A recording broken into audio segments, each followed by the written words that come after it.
Si vous n'avez jamais vu de zélote dans l'évangile, parce que le véritable zélote, ce n'est pas notre frère Serge. Moi, je suis un premier zélote. Parce que j'ai donné la définition de ces zélotes-là. Nous sommes des hommes qu'on a déjà tués depuis longtemps. Un cadavre qui marche. Voilà. Nous continuons notre enseignement sur Jéhovah Tsidkenu. Là, nous allons vers vraiment la fin. Donc, il me reste un grand maximum de dimanche. Donc, à part le dimanche d'aujourd'hui, encore le dimanche. Donc, nous allons vraiment vers la fin de ces grands enseignements. Et j'espère que chacun de nous a pu comprendre que, à part la chair que tu as, et quand nous allons monter, comment est-ce que tu vas régner? C'est là-bas que nous allons aujourd'hui. Je prends rapidement le passage clé. Je prends Jérémie chapitre 23, mais je prends juste le verset 6 et le verset 7. En son temps, Juda sera sauvé. Israël aura la sécurité dans sa demeure. Et voici les noms dont on l'appellera. L'Éternel, notre justice. C'est pourquoi voici le jour vienne, dit l'Éternel, où l'on ne dira plus, l'Éternel est vivant, lui qui a fait monter du pays d'Égypte les enfants d'Israël. Mais on dira, l'Éternel est vivant, lui qui a fait monter et qui a ramené la postérité de la maison d'Israël du pays du Septentrion et de tout le pays où je les avais chassés, et ils habiteront dans leur pays. Comme vous savez, cette écriture à la fin nous montre en fait le millénium. Le millénium, c'est-à-dire l'établissement du royaume des dieux.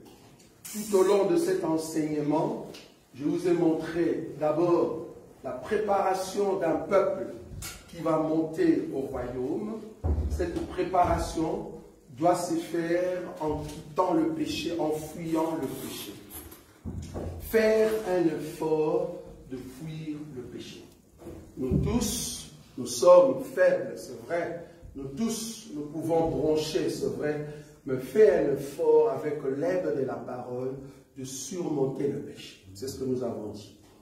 Il ne faut pas avoir des défauts, c'est ce qu'on a dit le dimanche passé. Un sacrificateur qui a un défaut corporel ne peut pas être appelé sacrificateur. Pourquoi?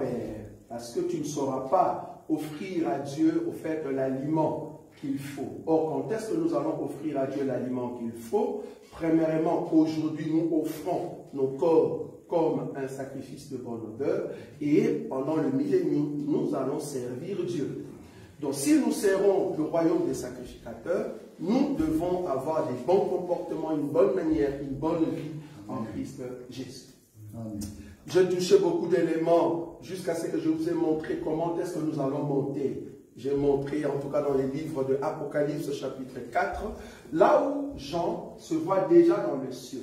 Là, je vous ai dit que nous sommes un peuple qui est déjà dans le ciel. Vouloir ou pas, nous serons en deuxième position. Parce qu'en première position, il y aura Dieu lui-même qui est assis sur un trône.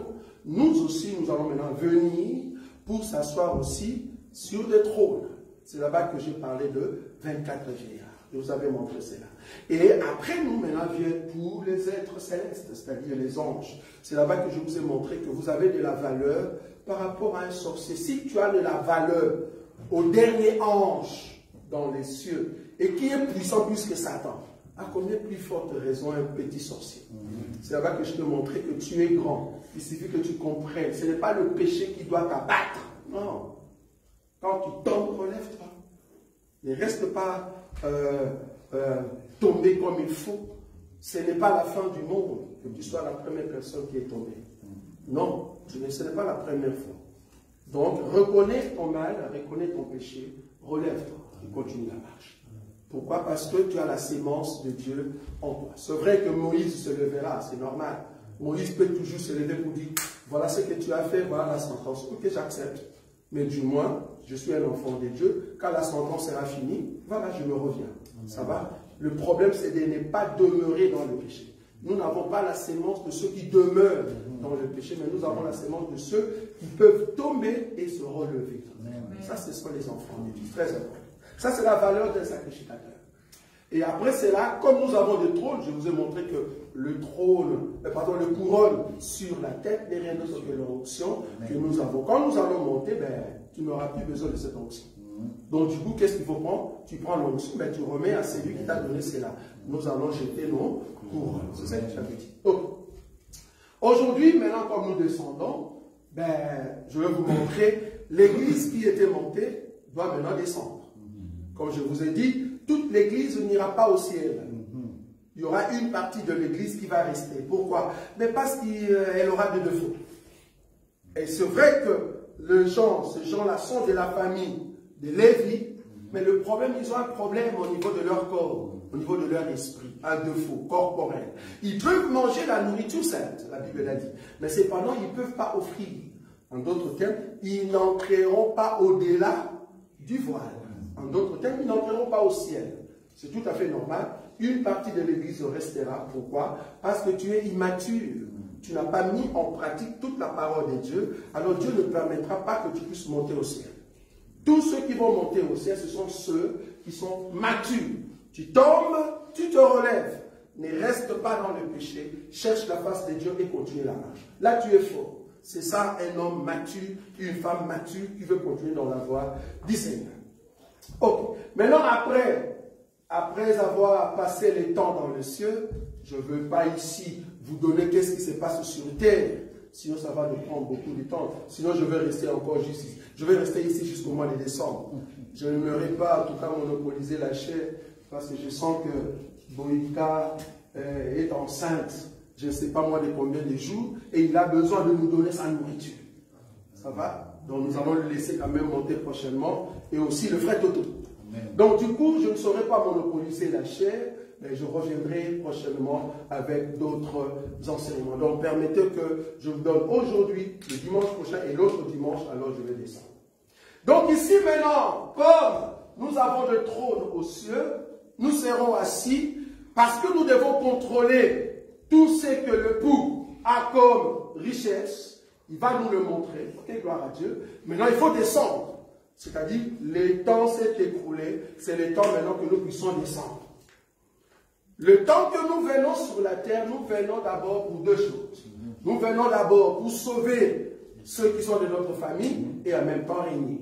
Ça va? Maintenant, je vais donner l'écriture. Donc, la descente. Ici, maintenant, je commence à toucher la descente de l'église qui était montée au ciel et qui reviennent pour vivre pendant 1000 ans, ou soit régner pendant 1000 ans. Ça va se faire comment? Et quel est le corps que tu auras? Ça va? C'est ce que je voulais vous donner aujourd'hui. Nous sommes dans le livre d'Apocalypse. La descente de l'église. Apocalypse chapitre 3, frère Béni. Et frère Boïka prépare au fait Apocalypse chapitre 21, 2 et puis 10. Apocalypse chapitre 3, le verset 12, frère Béni. Je lis au nom de Jésus-Christ. Amen. Celui qui vaincra, oui, je ferai de lui une colonne dans le temple de mon Dieu. Et il n'en sortira plus. J'écrirai sur lui le nom de mon Dieu et le nom de la ville de mon Dieu, de la nouvelle Jérusalem qui descend du ciel d'auprès de mon Dieu et mon nom nouveau. Ah, donc ici, Jésus parle à l'église, si vous montez au-dessus, c'est l'église au fait de Philadelphie, c'est ça, l'église de Philadelphie. Ben, il dit à cette église, ben, c'est lui qui vaincra. Qu'est-ce que je vais lui donner? Celui qui vaincra, je ferai de lui une colonne. Donc, nous sommes d'accord que ce gens ici que Jésus parle, ils font partie de l'église d'aujourd'hui. Ils font partie de l'église. Okay. Ceux qui vont vaincre, Jésus a dit, il va faire de nous des colonnes. C'est comme cette colonne qui est ici. Si vous commencez à briser ces colonnes, ou le colonne de cette maison, de la maison tombe. Jésus a dit, nous serons des colonnes de sa maison. En d'autres termes, ce nous, en fait, qui dirige le royaume. Vous voyez? Donc, ceux qui vont vaincre, ce sont eux qui sont des colonnes. Donc, quand tu entres, tu regardes la beauté de la maison, ce qui soutient cette maison, c'est au fait le royaume des sacrificateurs. Que toi et moi, nous serons. Nous serons des colonnes, gloire à Dieu. À part des colonnes, nous serons aussi, et personne ne peut sortir de cette maison, gloire à Dieu. Et nous aurons des noms. Les noms que nous allons porter, ben, c'est pour ça que je vous avais dit, je ne reviendrai pas comme Roger, c'est tout à fait normal. Je ne reviendrai pas comme Roger, parce que Élie n'est pas revenu comme Élie le Tishibite, mais il est revenu comme Jean-Baptiste. On est d'accord? Donc, quand nous allons revenir, nous allons porter de nouveaux noms. Ça, c'est juste. Nous n'aurons pas le nom que nous avons maintenant. Même Jésus n'aura pas le même nom. On a dit ça la fois passée. Jésus, c'est la révélation de Dieu dans cette génération. C'est ça que je vous avais dit. Quelle génération? Depuis la croix jusqu'à l'enlèvement. Là, le nom de Dieu s'appelle Jésus. Mais avant la croix jusqu'à Moïse, il s'appelait comment? Jéhovah. On est d'accord? Je vous avais dit ça. Hein? Jéhovah. Ok. Avant Moïse jusqu'à Abraham, il s'appelait comment? Yahweh, c'est ça, Jéhovah. El Shaddai. Le Dieu qui s'est révélé à Abraham jusqu'à Moïse, il s'appelle El Shaddai. Ok. Le Dieu avant Abraham jusqu'à Adam. El Elyon. C'est écrit dans la Bible. Si vous avez cette révélation, ben vous avez la révélation du nom de Dieu. Donc, Dieu se révélait dans chaque génération. Or, dans la génération où nous nous trouvons, Dieu se révélait avec le nom de Jésus. Après l'enlèvement, c'est fini ça. C'est fini. Après l'enlèvement, Jésus portera un autre nom. C'est pour cela qu'il a dit ici, dans le verset 12, à la fin il dit, et mon nom nouveau. Donc il aura un nouveau nom. Et le nom qu'il aura, je vous ai déjà montré dans Jérémie chapitre 23, le dernier verset, il va s'appeler comment? Yehoah Tsidkenu. La parole de Dieu. Dieu, la justice. C'est ça son nom. Okay. Donc nous allons porter son nom, gloire à Dieu, mais nous serons au fait de cette église qui descend. Quand on dit une église qui descend, c'est-à-dire un peuple qui est venu du ciel et qui descend, mais qui descend dans la gloire.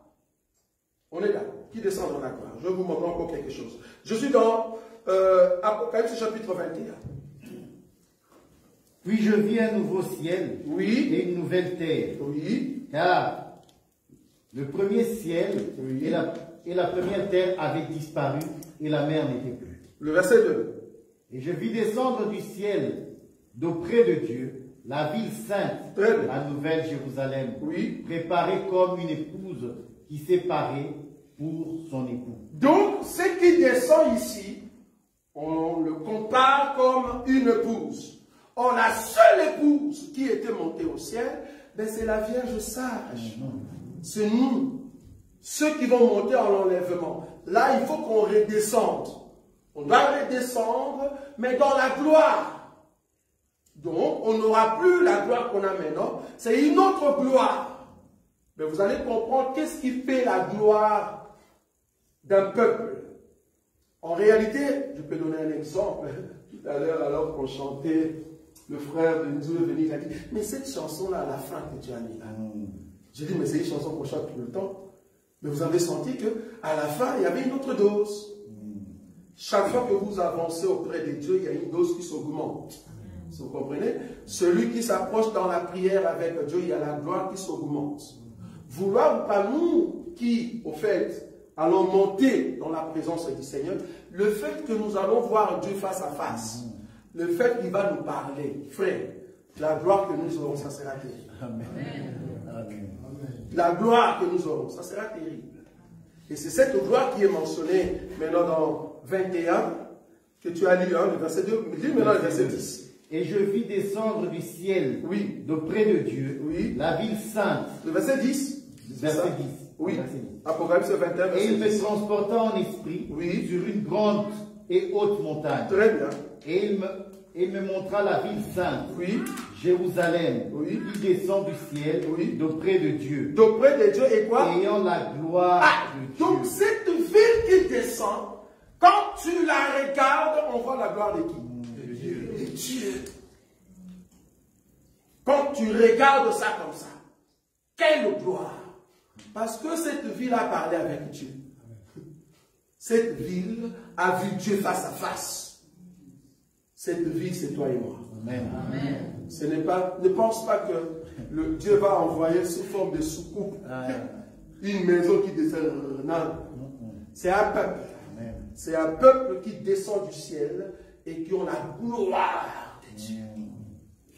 Et quand les hommes verront, parce que vouloir ou pas, il y a deux écritures. Il y a une écriture qui dit que Jésus-Christ viendra comme un voleur. Ça, vous voyez cette écriture? Cette écriture-là, Jésus-Christ viendra comme un voleur quand? Enlèvement. Merci beaucoup. Ça, c'est une église qui a lancé. Ça, c'est l'enlèvement.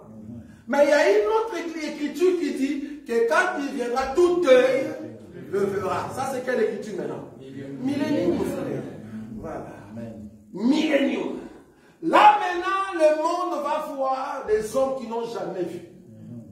Tout ce que tu appelles beauté aujourd'hui, ce n'est pas encore la beauté. Attendez quand nous allons venir. Si tu n'as jamais vu de beau gars, vous allez nous voir. Un homme qui parle avec précision. Quelle élégance. Quelle souplesse dans le langage. Quelle maîtrise de mots. Parce qu'il faut comprendre que dans le monde spirituel, il n'y a pas de barrage linguistique. Ça, vous savez, non? Amen. Le peuple qui vont venir du ciel, nous allons parler toutes les langues du monde. Quelle gloire. Donc, je veux connaître toutes les langues. Il suffit qu'on m'envoie quelque part, ben, je vais parler cette langue. Il n'y aura pas de barrage linguistique. Parce que nous saurons tous les langages du monde. Ça, c'est déjà la gloire. Et même notre face. C'est la même chose dans Exode. Exode, chapitre combien? Exode, chapitre 34, frère Boïka. Exode, chapitre 34, le verset 28 à 25. 34. 28 à 25. Oui, Exode, chapitre 34, verset 28. Qu'est-ce que j'ai dit? Ah oui, 28, à 35, je crois. Attends, 35. Pas 35, c'est ça, oui, pas 25, 35. Amen. Allez-y. Moïse fut là avec l'Éternel 40 jours et 40 nuits. Fut où? C'était sur la montagne, est-ce que nous sommes d'accord?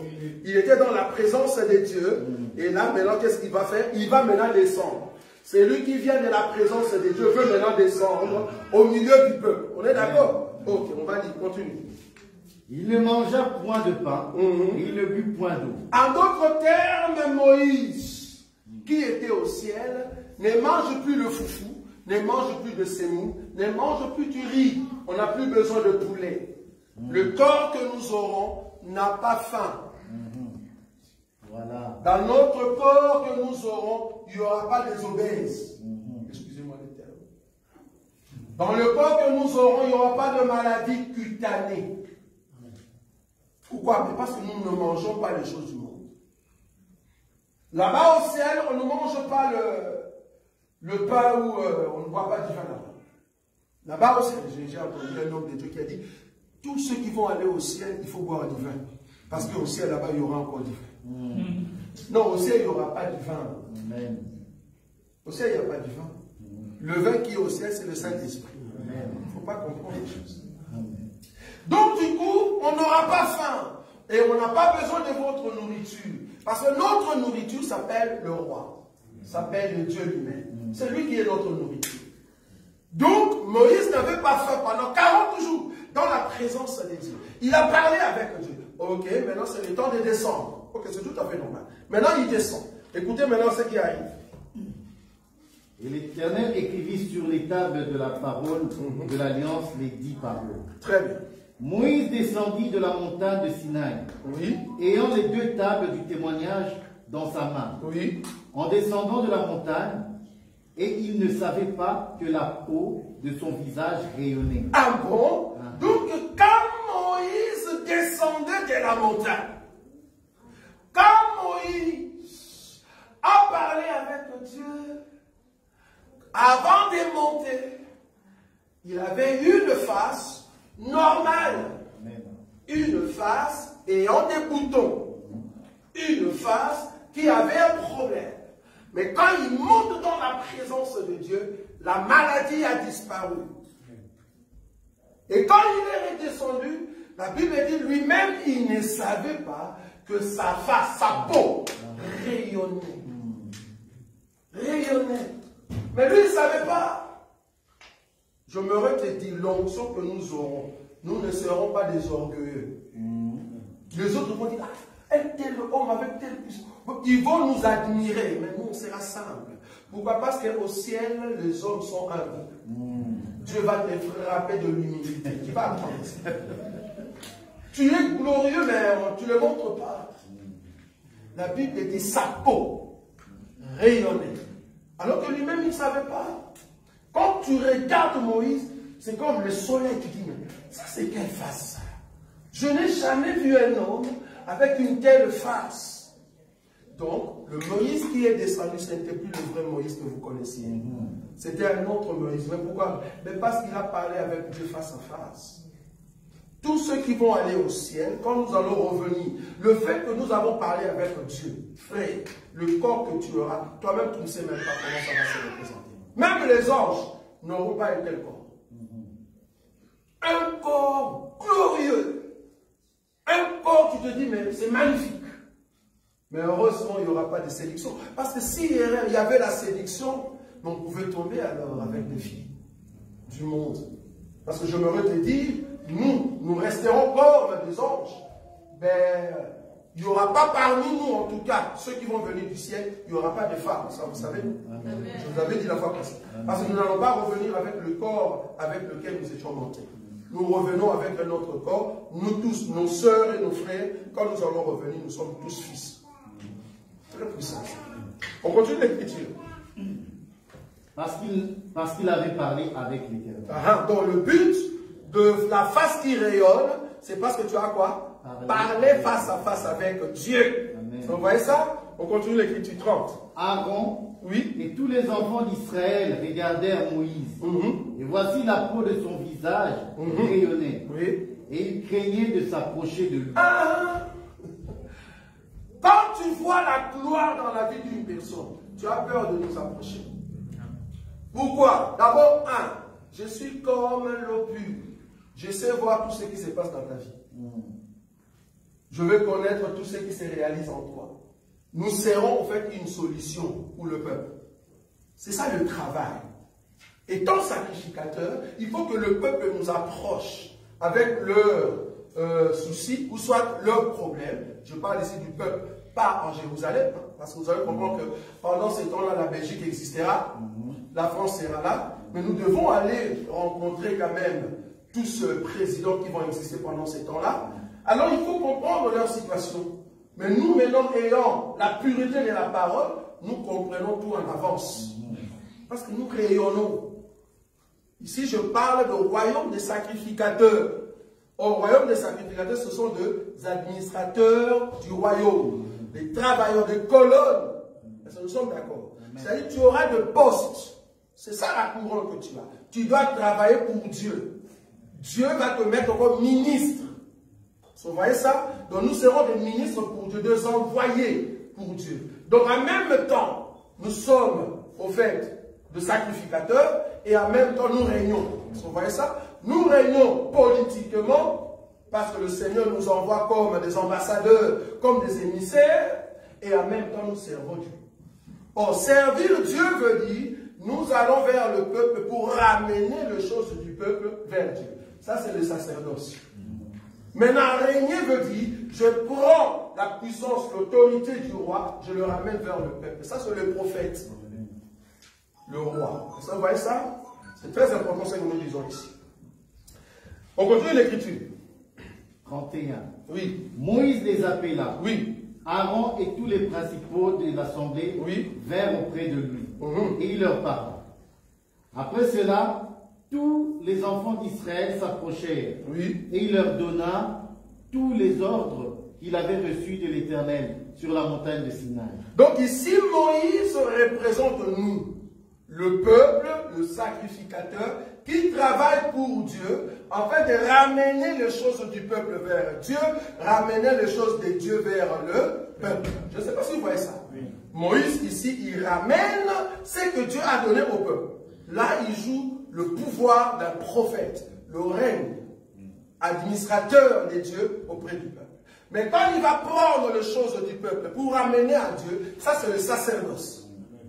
Parce que nous sommes royaume de Melchisedec, en même temps roi et en même temps sacrificateur. Sacerdoce plus règne. Donc il faut toujours comprendre ça. C'est différent avec les sacrificateurs du temps de Moïse. Ce n'est pas la même chose. Nous, la différence, parce que nous sommes selon l'ordre de Melchisedec, pas selon l'ordre d'Aaron. Selon l'ordre de Melchisedec, nous avons aussi le règne et nous avons aussi le sacerdoce. Les deux. Et c'est comme ça que nous travaillons avec Dieu. C'est comme ça que nous serons ouvriers avec le Seigneur. Est-ce que vous voyez ça? On continue l'écriture. Lorsque Moïse eut achevé de leur parler, il mit un voile sur son visage. Très bien. Quand Moïse entrait devant l'Éternel pour lui parler, il ôtait le voile jusqu'à ce qu'il sortît. Et quand il sortait, il disait aux enfants d'Israël ce qui lui avait été ordonné. Très bien. Les enfants d'Israël regardaient le visage de Moïse et voyaient que la peau de son visage rayonnait. Et Moïse remettait le voile sur son visage jusqu'à ce qu'il entrât pour parler avec l'Éternel. Dans la présence de Dieu, dans le royaume de Dieu, quand nous nous approchons de Dieu, nous sommes revêtus de notre gloire céleste. Le corps céleste. Parce que je vous ai dit, quand nous serons au ciel, quand nous allons descendre, nous allons prendre le corps comme les hommes. On est d'accord? C'est comme un ange qui vient sur la terre, il porte au fait le corps d'homme. Mais au ciel, il n'a pas ce corps-là. Il a le corps glorieux là-bas. Ok? Donc nous aussi, nous aurons un corps céleste et ce corps céleste peut être camouflé. Vous voyez ça? Par un corps ordinaire. C'est-à-dire, si je dois être envoyé en France, il me faut un corps qui permet que je puisse parler avec le représentant de la France. Un corps, en tout cas, ce n'est pas un corps d'animal, on est d'accord. C'est un corps humain. Mais ce corps-là, c'est le camouflage, déguisement, un voile. Je ne sais pas si vous voyez ce que je dis. Je ne sais pas si vous voyez ce que je dis. Si vous loupez ce que je dis, si vous ne comprenez pas le royaume. Nous aurons en fait un corps pur dans la présence de Dieu. Mais ce corps-là doit être camouflé. Pourquoi? Parce que celui qui parle face à face avec Dieu, vouloir que tu deviens comme Dieu. Tu es Dieu au fait devant le peuple. Parce que cette gloire-là, la terre n'a pas le pouvoir de supporter la gloire que Dieu a. Israël ne pouvait pas supporter la gloire qui était sur la face de Moïse. Alors il faut mettre quoi? Donc, du coup, nous aurons un corps de camouflage, frère. C'est pour ça que je vous dis, j'aurai un corps chinois. Je peux avoir un corps japonais. C'est juste de vestes, de costumes que Dieu me donne. Mais à l'intérieur, j'ai un corps céleste. Amen. Ça vous voyez ce que je dis ou pas? Quand je suis dans la présence de mon Dieu, mon corps réapparaît. Parce que je dois encore amasser la gloire de mon époux. Parce que le roi qui sera assis sur le trône, c'est Dieu lui-même. Mais avec un corps camouflé. Parce que quand ils viendront rencontrer le roi, ils vont le rencontrer dans quel corps? Un corps de camouflage, frère. Mais nous, quand nous le voyons, nous le parlons face à face avec son corps glorieux. Vous voyez ça? C'est ça la différence au fait de royaume de sacrificateur. C'est très puissant. Ok. Ça, en fait, c'est le règne. Donc, le règne, comme je dis ici, il y a les côtés où le sacrificateur joue le rôle d'administrateur, c'est-à-dire, ils prennent comme parole de Dieu et le ramènent auprès du peuple. Voici ce que le roi de Jérusalem dit ou décide concernant les États-Unis. Voici ce que le roi des États-Unis, de Jérusalem, décide pour l'Afrique, région du Grand Lac. Voilà, c'est ça notre boulot. C'est ça notre boulot. Ce qu'ils font aujourd'hui, politiquement, c'est à nous de le faire d'ici, au fait, quand nous allons revenir pendant les millénaires. Mais là, nous aurons des corps de camouflage. Donc, en même temps, nous prenons la parole de Dieu vers le peuple, et ce que le peuple demande, nous allons aussi prendre pour l'amener à notre Dieu. Nous allons dire au peuple, voilà, Très bientôt, c'est la fête des tabernacles. Qu'est-ce que vous allez faire? Il faut monter. Si tu ne montes pas, il n'y a pas de bénédiction. Le roi qui est assis sur le trône de Jérusalem ne saura pas, au fait, libérer une grâce sur vous. La pluie ne tombera pas sur votre vie. Ça, ce sont les émissaires qui doivent, au fait, l'annoncer. Parce que nous serons parmi ceux qui vont diriger ce royaume et qui seront envoyés partout dans le monde en fait d'annoncer la parole du roi de Jérusalem. Donc, nous régnons, en même temps nous sommes dans le sacerdoce. C'est ça le royaume de Melchisedec, ou royaume des sacrifices. Là, c'est au fait la première partie du peuple, de ceux qui vont se retrouver où? Dans le royaume. Mais à part les colonnes, il y a aussi ce qu'on appelle le ressuscité. Qui sont le ressuscité? Ben, c'est le 144 000 et la Vierge folle. Je me vais ici marteler. Le corps de ressuscité ne sera pas le même corps avec ceux qui viennent du ciel. Ça ne sera pas le même corps. Le ressuscité ne seront pas les colonnes. Les colonnes seront ceux qui avaient vaincu quand le Seigneur était venu, ressuscités. Et puis ils sont montés. Okay. Maintenant, le ressuscité ici de la première résurrection, eux, ils auront leur corps normal. Si la personne est morte femme, la personne ressuscitera comment? Femme. Parce que quelqu'un nous a dit, au ciel, il n'y aura pas de femme. Enfin, dans le royaume des cieux. Dans le royaume des cieux, il n'y aura pas de femme. Quand on dit royaume des cieux, on ne voit pas au ciel. Royaume des cieux veut dire le royaume des dieux qui est venu sur terre. C'est comme on dit, le royaume de la Russie. Donc nous, on sera royaume des cieux qui vient sur terre. Donc dans les royaumes, il y aura des femmes. Dès que tu vois une femme, comprends que cette personne n'était pas au ciel. Oui ou non? Oui. Oui, oui. Parce que tu avais raté le ciel, c'est pour ça que tu restes dans cet état-là. Je répète, le ressuscité seront seulement ceux qui sont passés pendant les temps de la grande tribulation. Ils ont souffert pendant tous ces temps-là avec la bête, et la bête les a tués, c'est-à-dire les 144 000 et la Vierge folle. Mais quand nous allons revenir, c'est que j'aime beaucoup auprès de notre Dieu, au lieu qu'il vienne avant qu'on puisse tuer la Vierge folle et les 144 000, non, il dit non, j'attends à ce qu'il meure. J'attends à ce qu'il meure. Et en mourant, il attend leur cri. Il parle sous l'autel. C'est ça. Ok, on va prendre les Écritures. Moi, je croyais que tout ça, c'était déjà dans la tête. On va prendre l'Écriture. Apocalypse. Apocalypse, chapitre combien? Les âmes sous l'autel. Apocalypse, chapitre... C'est le 5e psaume. Cherchez-moi le 5e psaume. Apocalypse, chapitre 6, c'est ça? C'est 3? Non, c'est pas possible. 6, c'est pas possible. C'est 6. 6, regardez le verset 9.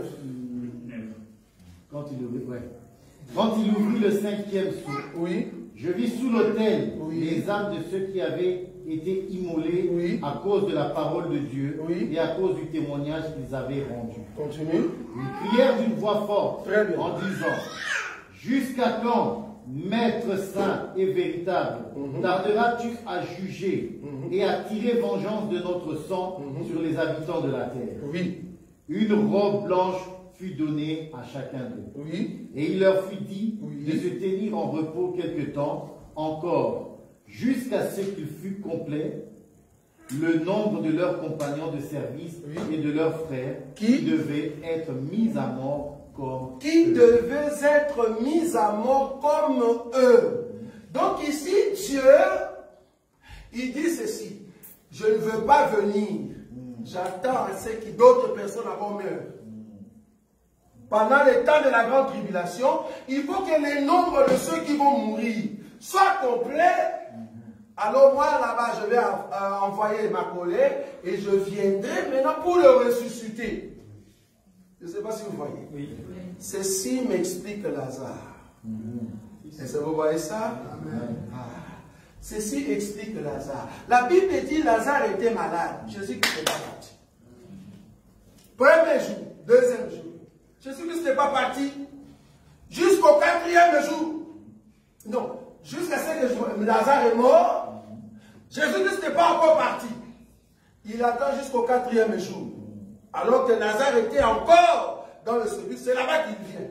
Donc c'est comme si le corps de Lazare représente le corps des 144 000 et la Vierge folle. Tous les nombres, il faut qu'ils meurent. Est-ce que vous voyez ça? Amen. Donc Lazare ici représente tout un corps de ceux qui étaient malades, en d'autres termes, qui souffraient pendant l'état de la grande tribulation. Est-ce que vous voyez ça? Amen. Mais il faut qu'ils meurent. Quand ils sont morts, la Bible dit, c'est là-bas que Jésus-Christ vient. Or, Jésus-Christ qui vient avec ses disciples, c'est nous, au fait, qui descendons du ciel pour venir maintenant ressusciter Lazare. Amen. Donc, nous venons du ciel le quatrième jour, nous venons pour maintenant ressusciter Lazare. Mais il faut attendre que les nombres soient complets. Soient complets. Remarquez que les disciples ne sont pas là. Ici, c'est Marie, Marthe et Lazare. Marie, Marthe et Lazare. 144 000 vierges folles, les rescapés. Les trois. Ils souffrent là-bas. Mais les disciples ne sont pas là. Mais dès que la mort est consommée, alors Jésus-Christ peut venir. Et Jésus-Christ va crier, Lazare sort. Vous voyez ça? Et quand Lazare sort, la sortie de Lazare, alors qu'il est délié par le ministère, en d'autres termes, par le royaume de sacrificateur, parce que le Seigneur enverra ses serviteurs pour que ces gens-là entrent dans le royaume, c'est alors que Lazare peut venir manger avec nous. Amen. Est-ce que vous voyez maintenant la nourriture? Amen. Je vais prendre l'écriture. Jean chapitre 12, le verset 1er. Remarquez maintenant le ressuscité, leur présence dans le royaume. Cela amène quoi dans le royaume? C'est vraiment ce qui s'est passé avec Lazare. Jean chapitre 12, 1er jusqu'à 9, frère Boïka. 6 jours avant la Pâque, oui. Jésus arriva à Béthanie, oui. où était Lazare. Très bien. Il avait ressuscité des morts. Là, on lui fit un souper. Oui. Marthe servait. Et Lazare était un de ceux qui se trouvaient à table avec lui. Le frère Béni prépare déjà Daniel chapitre 3, 19 à 26. Oui, continue. Marie ayant appris un livre d'un parfum, de nard pur de grand prix, oignit les pieds de Jésus et elle lui en essuya les pieds avec ses cheveux. Et la maison fut remplie de l'odeur de parfum. Un de ses disciples, Judas Iscariote, fils de Simon, celui qui devait le livrer, dit: pourquoi n'a-t-on pas vendu ce parfum 300 deniers pour les donner aux pauvres? Prends le verset 9 directement. Verset 9. Une grande multitude de Juifs apprirent que Jésus était à Béthanie et ils y virent non pas seulement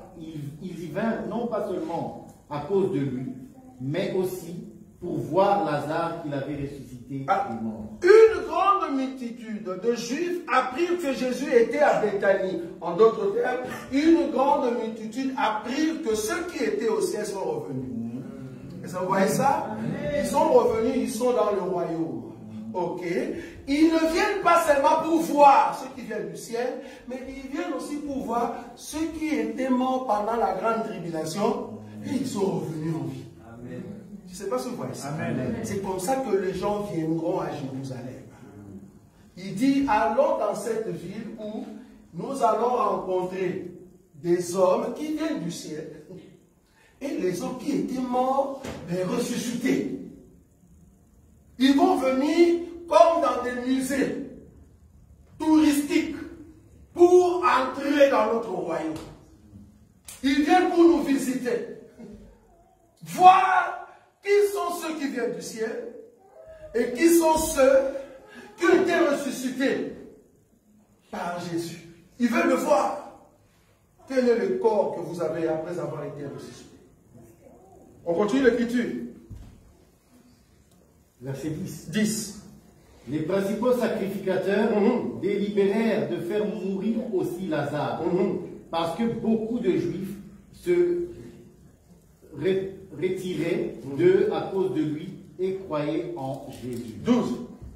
Le lendemain, une foule nombreuse des gens venus à la fête ayant entendu dire que Jésus se rendait à Jérusalem, prirent des branches de palmier et allèrent au-devant de lui en criant « Hosanna, béni soit celui qui vient au nom du Seigneur, le roi d'Israël. » Jésus trouva un anon et s'assit dessus selon ce qui est écrit. Merci. Ici, ce qu'on voit, c'est quoi? Après la résurrection, d'abord, nous avons le sacrificateur qui sont en fait des disciples, qui descendent avec Jésus. Nous sommes d'accord? Amen. Ils étaient avec Jésus. Ça, c'est le royaume des sacrificateurs. Okay. À part eux qui descendent avec Jésus, il y a aussi le ressuscité. Donc, nous ne pouvons pas commencer notre règne si Lazare n'est pas ressuscité. Je ne sais pas si vous avez vu. Amen. Parce que pour que Jésus entre dans Jérusalem, il faut que Lazare ressuscite. C'est comme ça que nous allons prendre Lazare et nous pouvons maintenant aller à Jérusalem pour régner. Nous ne pouvons pas commencer le règne sans pour autant ressusciter d'abord. Le ressuscité, c'est-à-dire le 144 000 et la Vierge. Donc, il y aura d'abord la résurrection de ce peuple-là pour qu'il puisse entrer avec nous dans le royaume. Et ça, vous avez vu ça? C'est la même chose avec Daniel. Daniel chapitre 3. Remarquez ici. Parce que la question, une question qui peut venir, ça, je peux défier n'importe quel pasteur qui n'ont pas l'enseignement. Posez-lui seulement cette question simple. Vous savez que si tu meurs aujourd'hui, comme ce n'est pas encore l'enlèvement, si tu es enfant de Dieu, tu vas aller où? Lieu de? On appelle ça comment? Saint d'Abraham. Il faut répondre. C'est très important. Parce que plus tu connais la parole, plus tu es pur. Si tu meurs aujourd'hui, tu vas aller où? Saint d'Abraham. Ok. Est-ce que tous ceux qui sont dans les saints d'Abraham, quand il y aura enlèvement, est-ce qu'ils vont monter? Oui. Non. Hey. Bon, ça c'est je peux mettre l'argent maintenant. Ah, j'ai besoin de mettre l'argent. Ah, l'enseignement. Je répète, je ne parle pas de séjour des morts. Je parle des saints d'Abraham. Est-ce que tous ceux qui sont dans les saints d'Abraham, quand il y aura son de la trompette, est-ce que tous ceux-là vont se réveiller? Oui. Ayez l'enseignement. Dans les saints d'Abraham, c'est seulement ceux qui sont morts en Christ. Dieu le met à part. Mais ceux qui restent dans le lieu de tourment, non. Le lieu de tourment, c'est une autre chose. Ici, nous sommes dans les saints d'Abraham. Est-ce que tu as vu ça? Voilà. Saint Abraham, c'est le peuple de Dieu que Dieu, Jésus avait séparé quand il était mort. Il y a eu tout le lieu de tourment et Saint Abraham. Dans le Saint Abraham, c'est tous ceux qui ont la parole de Dieu. Où ils sont morts avec la parole de Dieu. Ok, je vais poser une autre question. Est-ce que dans le Saint d'Abraham, il y aura Adam? Oui. Bon, dans le Saint d'Abraham, il y aura Goliath? Très bien. Ça, c'est une église qui a l'enseignement. Une église, ce n'est pas une église. Frère, alléluia, prophétie, non. Une église, on reconnaît par rapport à l'enseignement. L'église, c'est l'enseignement. C'est ça qui nous amène au ciel. Dans les saints d'Abraham, Adam, Noé, tous les prophètes, tous ceux qui ont marché avec Dieu, qui ont connu la visitation de Dieu dans leur génération, ils iront avec nous. Parce que selon 1 Thessaloniciens, chapitre 4, le verset 15, Frère Moïka, on peut lire cela rapidement. 1 Thessaloniciens, chapitre 4, combien 4, le verset 15. Il est dit quoi? Il est dit, voici en effet ce que nous vous déclarons. Très bien. Qu'est-ce que vous déclarez? D'après la parole du Seigneur. Donc ce n'est pas ma parole, c'est d'après la parole du Seigneur. Qu'est-ce qui va arriver? Nous les vivants. Nous les vivants. Restez pour l'enlèvement du Seigneur. Comme nous sommes ici, nous attendons l'enlèvement du Seigneur. Nous qui sommes vivants, oui. Nous Nous ne dévancerons pas ceux qui sont Nous morts. ne monterons pas avant ceux qui sont morts en Christ Jésus, oui. Car le Seigneur lui-même a un signal donné. Oui. À la voix d'un archange. Très bien. Et au son de la trompette de Oui. Dieu, descendra du ciel. Très bien. Et les morts en Christ ressusciteront premièrement. Voilà, après. Ensuite, oui. Nous les vivants, très bien, qui serons restés, oui. nous serons tous oui. ensemble oui. enlevés oui. avec eux sur des nuées oui. à la rencontre du Seigneur dans les airs. Oui. Et ainsi nous serons toujours avec le Seigneur. Amen. Donc, tous ceux qui seront dans les seins d'Abraham, ils vont d'abord ressusciter et nous les vivants, nous changeons, nous montons tous ensemble. Okay. La grande question est celle-ci. Alors que nous sommes montés, en d'autres termes, les seins d'Abraham est comment? Vide. Amen. Merci beaucoup. Les seins d'Abraham est comment? Vide. Okay. Maintenant, après l'enlèvement, les 144 000, la Vierge folle, quand on va les tuer, ils vont aller où? Ça pose la question à un pasteur. Il dit, papa, ici, ça c'est trop fort. Ça, il faut être dans notre église. Avec beaucoup d'humilité, je vais vous montrer. Déjà, beaucoup ont échoué. Les seins d'Abraham est vide. On est d'accord? Il n'y a pas des anges là-bas. Les seins d'Abraham est vide. Lui-même, Abraham montera avec nous. Ça ne sera plus sein d'Abraham. Parce que lui-même montera avec nous. Oui ou non? Comment tu l'appelles encore sein d'Abraham? Lui-même est parti. Donc quand nous allons monter, le sein d'Abraham n'existera plus. Maintenant, la Vierge folle et le 144 000, Apocalypse a dit qu'ils seront sous l'autel. Sous l'autel. Quel autel? Pas autel de parfum, c'est l'autel des holocaustes. C'est-à-dire sous le feu. Donc dans le feu. Or, s'ils sont sous le feu, Daniel chapitre... Frère, retenez les enseignements que nous vous disons, ça va vous guérir. Daniel chapitre 3.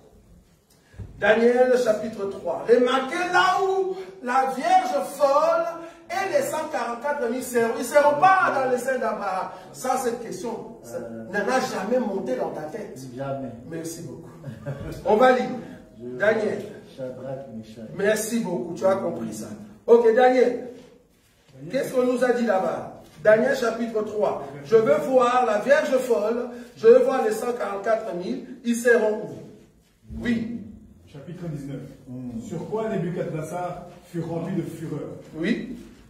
Et il changea de visage en tournant ce regard contre Shadrach, Meshach et Abednego. Très bien. Il reprit la parole et ordonna de chauffer la fournaise 7 fois plus qu'il ne convenait de la chauffer. De chauffer quoi? La fournaise. La fournaise, on est d'accord?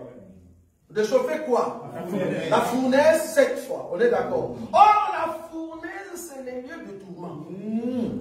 C'est ça. La fournaise, c'est les lieux de tourment qu'on chauffe 7 fois. Vous voyez ça? C'est le lieu de souffrance, oui ou non? Donc, on continue. C'est ça le souffle. On y va. Puis il commanda à quelques-uns des plus vigoureux soldats de l'armée de lier Shadrach, Meshach et Abednego et de les jeter dans la fournaise ardente. Très bien. Ces hommes furent liés avec leurs caleçons, leurs tuniques, leurs manteaux et leurs autres vêtements, et jetés au milieu de la fournaise ardente. Très bien.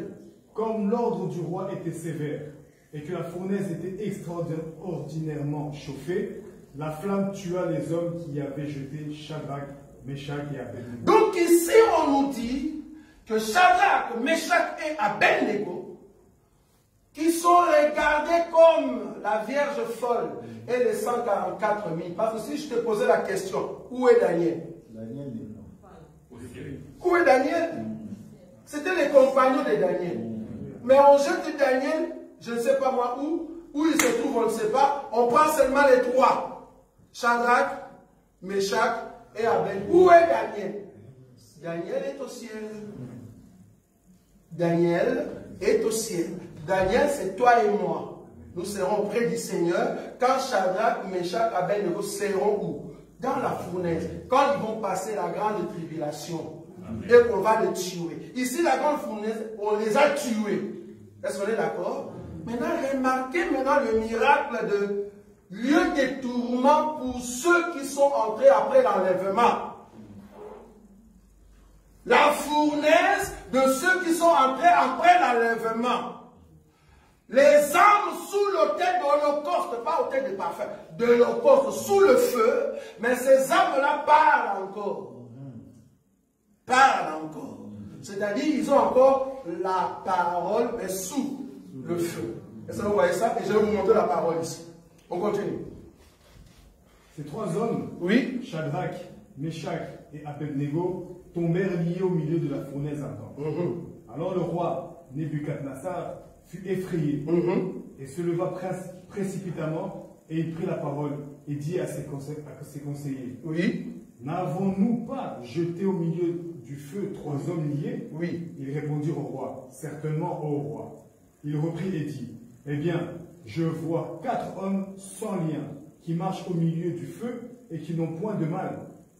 Et la figure du quatrième ressemble à celle d'un fils de Dieu. Donc le quatrième ou la quatrième personne qui vient se retrouver dans les lieux de tourment, dans la fournaise, à la face d'un Dieu. C'est ça la parole que la Vierge folle, ou soit les 144 000 possèdent encore cette parole qui le détient, mais captif. Dans quoi? Dans ces lieux de tourment. Mais bien qu'ils soient dans le lieu de tourment, le feu est sans effet dans leur vie. En d'autres termes, la mort est sans effet dans leur vie. Mais d'autres personnes qui ont essayé d'affronter le feu, ils sont morts. Mais Shadrach, Meshach et Abednego, ils ne sont pas morts. Ils se reposent, mais dans le feu du tourment, la fournaise. Comme Lazare. Vous voyez ça? Maintenant, le roi, qui est comme le Seigneur, il dit, je vois la présence de la quatrième personne qui a la face de Dieu. Mais remarquez maintenant le verset 26. Le roi fait la même chose, c'est que Jésus a fait devant le sépulcre de Lazare. Quand il est arrivé faire béni, qu'est-ce qu'il a fait le roi? Ensuite, Nebuchadnezzar s'approcha de l'entrée de la fournaise ardente. Et prenant la parole, il dit, Shadrach, Meshach, Abednego, serviteurs du Dieu suprême, sortez et venez. Lazare sort. Vous voyez ça?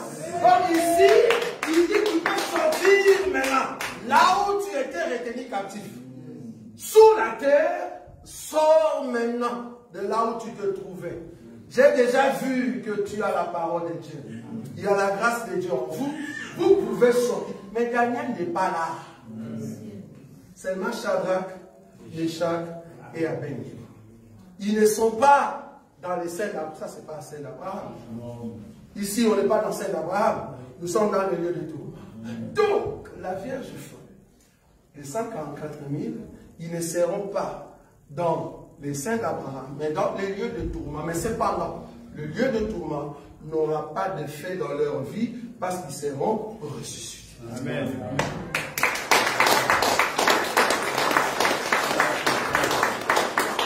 Ça, c'est profond.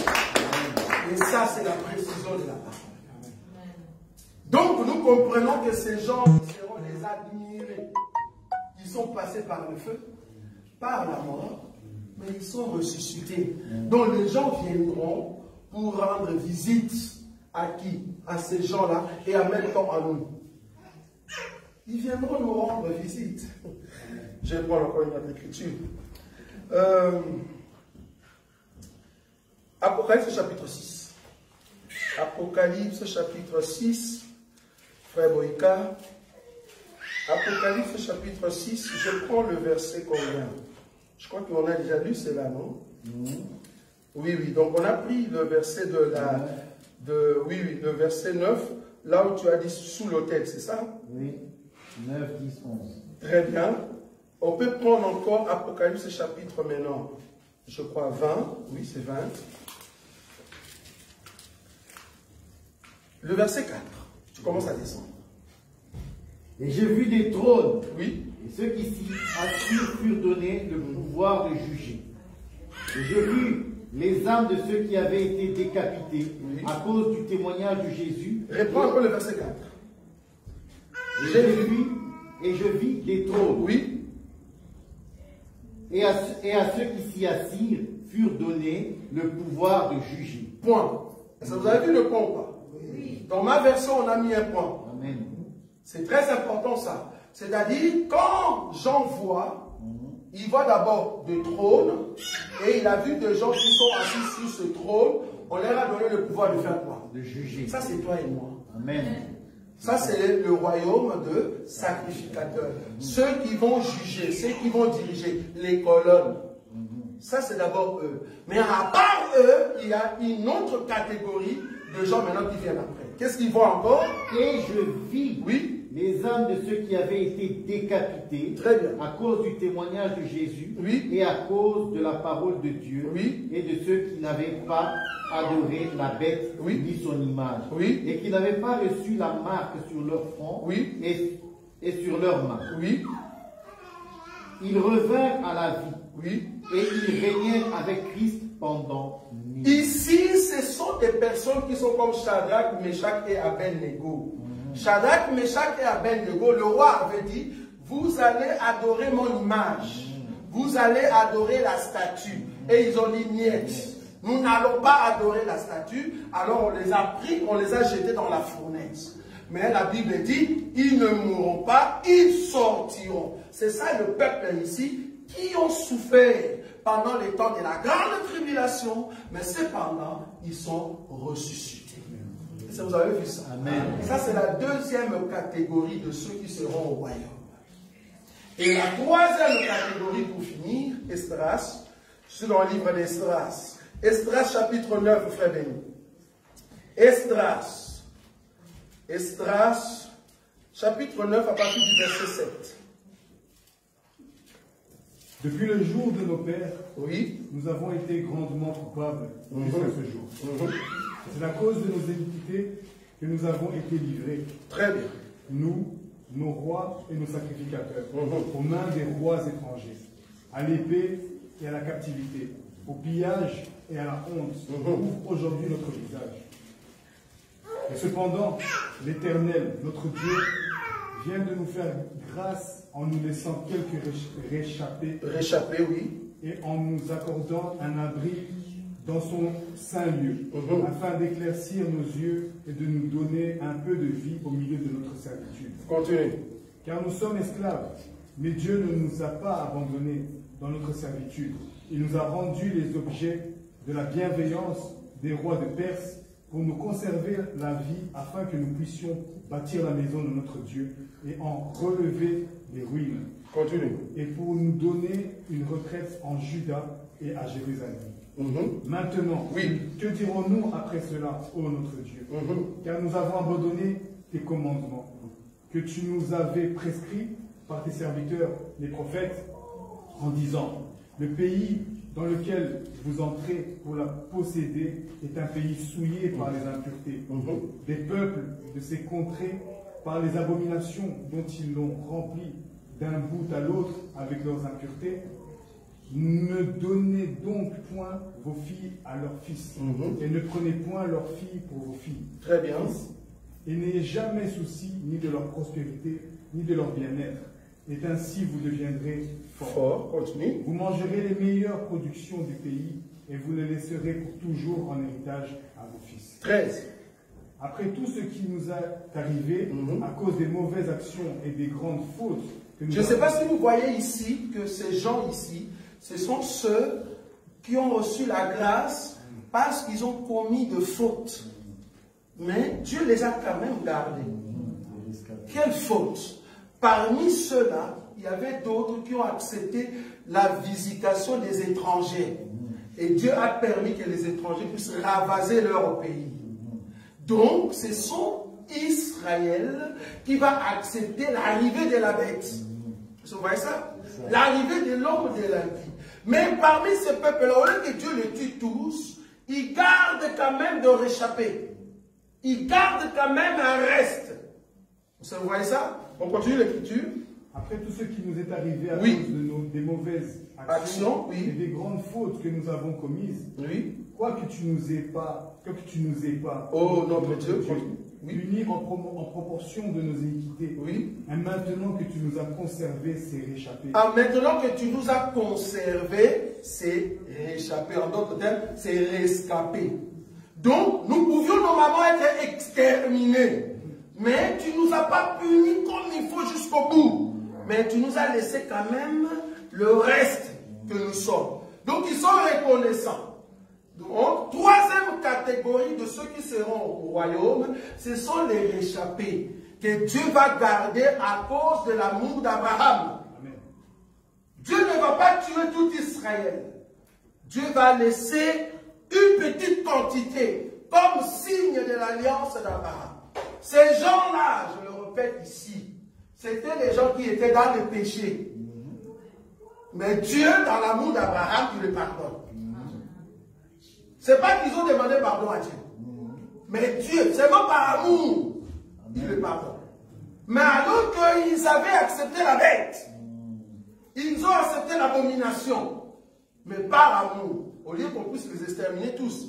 Non, je vais laisser quand même un petit nombre. C'est par amour d'Abraham. Est-ce que vous voyez ça? Ésaïe. Ésaïe chapitre 10, le verset 20. Ésaïe 10, 20. En ce jour-là, le reste d'Israël et les réchappés de la maison de Jacob, oui, cesseront de s'appuyer sur celui qui les frappait. Très bien. Et s'appuieront avec confiance sur l'Éternel, le Saint d'Israël. Donc, à ce jour-là, ils vont se dire, nous avions péché. Là où nous étions, ce que nous avons fait, Seigneur, en tout cas, nous n'étions pas dans le bon. Mais voilà que tu nous as gardés. Normalement, on devait nous exterminer. Je répète ici du haut de la chair. Israël que vous voyez aujourd'hui sera ravagé à fond. Israël que vous voyez aujourd'hui, là où il y a encore de drones, il y a leurs drones de fer avec leurs bombes, ils ne seront pas forts. Parce qu'ils seront au merci de l'ennemi. Et l'ennemi va le massacrer à fond. Comme du temps de Hitler. On va les tuer à fond. Et ils vont fuir leur pays. Ils vont abandonner leur maison. Et c'est comme ça qu'ils viendront chercher l'asile en Afrique. Ils viendront chercher l'asile en Afrique. Ils vont se cacher dans d'autres pays. Parce qu'il y aura quand même des gens qui vont se dire, ah, toi tu es juif. Ah non, je vais t'accuser. Donc ils vont commencer à chercher des refuges pour qu'on ne puisse pas le mettre entre les mains de la bête. Parce que dès qu'on comprend que tu es juif, on va te tuer, comme du temps de Hitler. Mais cependant, par amour d'Abraham, bien qu'ils auront accepté la bête, et qu'on va commencer à le massacrer à fond, Dieu, par cet amour, il va garder quoi? Un reste. Et quand nous allons revenir, et que Lazare est ressuscité, et aussi ils vont dire, béni soit celui qui vient au nom du Seigneur. Ils vont dire Hosanna. Est-ce que vous voyez ça? Donc, ils vont élever maintenant de Ramon pour dire, voici notre roi. Nous étions là, nous plairions. Personne ne pouvait nous sauver. Mais voilà maintenant le roi, le seul qui peut nous sauver. Maintenant, ils vont se joindre à nous. Et Lazare, et ceux qui viennent de la montagne, et ceux qui étaient cachés, tous, ils vont élever maintenant les rameaux, et le Seigneur va entrer triomphal dans Jérusalem pour régner maintenant pendant 1000 ans. Amen. Voilà en fait la descente, le positionnement, le peuple qui vont faire partie au fait du royaume. Prochainement, on va toucher juste les temps au fait de 1000 ans. Comment est-ce que cela sera réparti? Pendant 1000 ans, ça sera réparti comment? Est-ce que pendant 1000 ans, est-ce que nous allons mourir? Nous qui? Le peuple qui était ensemble avec Jésus et qui sont entrés dans le royaume. Le peuple du royaume. Est-ce que nous allons mourir? Si nous n'allons pas mourir, si nous allons mourir, ceux qui sont dehors, qui sont-ils? Est-ce qu'il y aura de peuple normal? Ils ont quel état? Qu'est-ce qui va arriver? Vous devez connaître ça Dans d'autres églises, tu peux faire 30 ans. On ne va pas vous prêcher ça, frère. On ne va pas vous prêcher ça. Alors que c'est pour ta vie. Parce que c'est ça qui amène l'espérance de la foi. Pour dire non, je dois monter. Je dois aller au ciel pour rencontrer le Seigneur. Très important. Donc prochainement, nous allons voir au fait les temps de 1000 ans, comment est-ce que cela sera réparti. Que Dieu vous bénisse.